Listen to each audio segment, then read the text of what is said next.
జ్యోతిష్యంపై మితిమీరిన నమ్మకంతో ఓ యువతి సూసైడ్ చేసుకున్న విషాదకర ఘటన బెంగళూరులో జరిగింది. సమాజం సాంకేతికంగా ఎంతో ముందుకెళుతున్నా మూఢనమ్మకాలు ఇంకా విద్యావంతులను సైతం బలి తీసుకోవడం ఆందోళన కలిగిస్తోంది.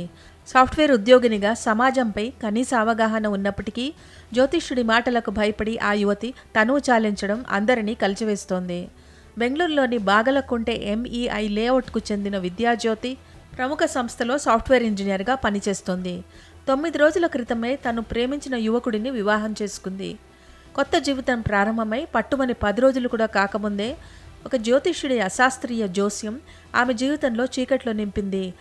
ఆమె భవిష్యత్తు గురించి జ్యోతిష్యుడు చెప్పిన మాటలు ఆమెను తీవ్ర మానసిక ఒత్తిడికి గురిచేశాయి.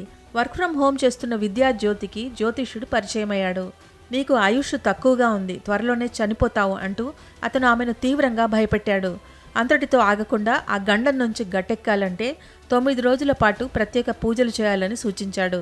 ఆ పూజల చివరి రోజు తన మెడలోని తాళిని తీసి అమ్మవారికి సమర్పించాలని, అప్పుడే ఆమెకు ప్రాణాపాయం తప్పుతుందని నమ్మబలికాడు.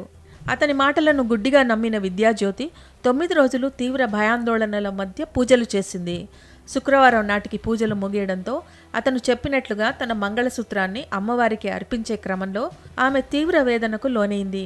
చావుకు భయపడి జరగబోయే అనర్థాలను తలుచుకుని కుంగిపోయిన ఆమె గదిలోకి వెళ్లి తలుపులు వేసుకుని ఫ్యాన్కు ఉరేసుకుని ఆత్మహత్య చేసుకుంది. సాంకేతిక పరిజ్ఞానంతో ప్రపంచాన్ని శాసించే సాఫ్ట్వేర్ రంగంలో ఉన్న విద్యాజ్యోతి ఒక వ్యక్తి చెప్పిన అశాస్త్రీయ మాటలకు ప్రభావితం కావడం విచారకరం.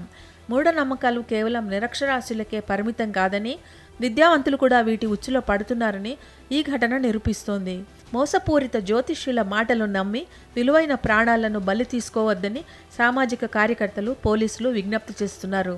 పోలీసులు కేసు నమోదు చేసుకుని దర్యాప్తు ప్రారంభించారు. విద్యాజ్యోతిని అంతలా భయపెట్టిన జ్యోతిష్యుడెవరు? ఆమెను మానసికంగా వేధించిన తీరుపై ఆరా తీస్తున్నారు. పెళ్లైన 9 రోజులకే కోడలు మృతి చెందడంతో ఆ కుటుంబంలో తీవ్ర విషాదం నెలకొంది. మూఢనమ్మకాల పట్ల ప్రజలు అప్రమత్తంగా ఉండాలని, భయం కలిగించే మాటలను నమ్మి తొందరపాటు నిర్ణయాలు తీసుకోవద్దని ఈ ఘటన హెచ్చరిస్తోంది.